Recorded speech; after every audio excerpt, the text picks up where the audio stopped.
భయం వేస్తోంది.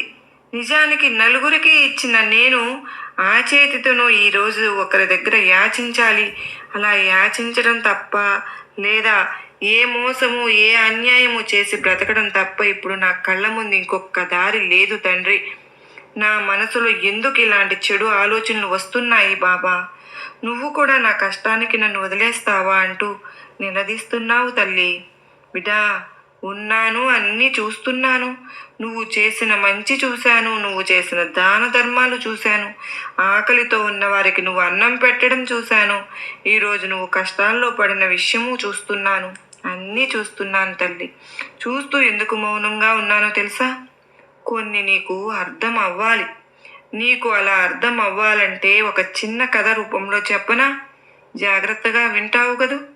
నీ సాయి ఇచ్చే తీర్పు ఏంటో, నీ సాయి నిర్ణయం ఏంటో నీకు తెలిస్తే నువ్వు ఆశ్చర్యపోతావు.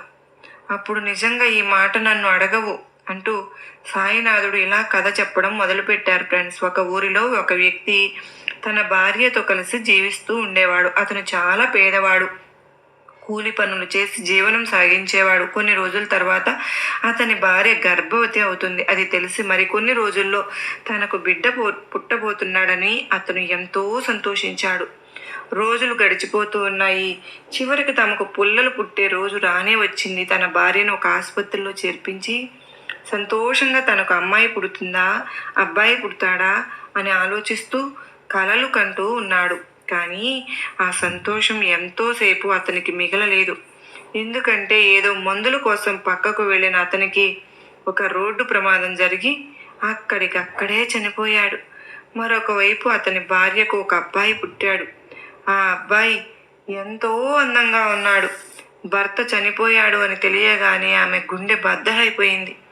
కాళ్ళ కింద భూమి కంపించినట్టుగా అయిపోయింది. భూమి రెండుగా చీలిపోయినట్లుగా అనిపించింది. ఆకాశం విరిగి నెత్తి మీద పడ్డట్టు అనిపించింది. ఇప్పుడు ఆమెకు కొడుకు పుట్టాడని ఆనందపడాలా, భర్త చనిపోయాడని బాధపడాలా, అసలు అర్థమే కావడం లేదు. తన భర్త లేకుండా తన బిడ్డను ఎలా పెంచాలో అని తను చాలా బాధపడింది. తను భర్త లేని జీవితాన్ని ఊహించుకోలేకపోతోంది. ఒక్కసారి తను కూడా చనిపోదామా అని అనుకుంది. కానీ తన బాబు గుర్తొచ్చి మళ్ళీ ఆగిపోయింది. ఇక బాబును చూడగానే ధైర్యం తెచ్చుకుంది. ఎలాగోలా కష్టపడి తన బాబునైనా మంచిగా పెంచుకోవాలి, వాడినైనా మంచిగా చదివించి మాలాగా పేదరికంలో ఉండకుండా బాగా చదివించుకుని మంచి స్థితిలో వాడిని ఉండేలా చేయాలి అని అనుకుంటుంది. వేరే వాళ్ళ ఇళ్లల్లో తనకు చేతనైన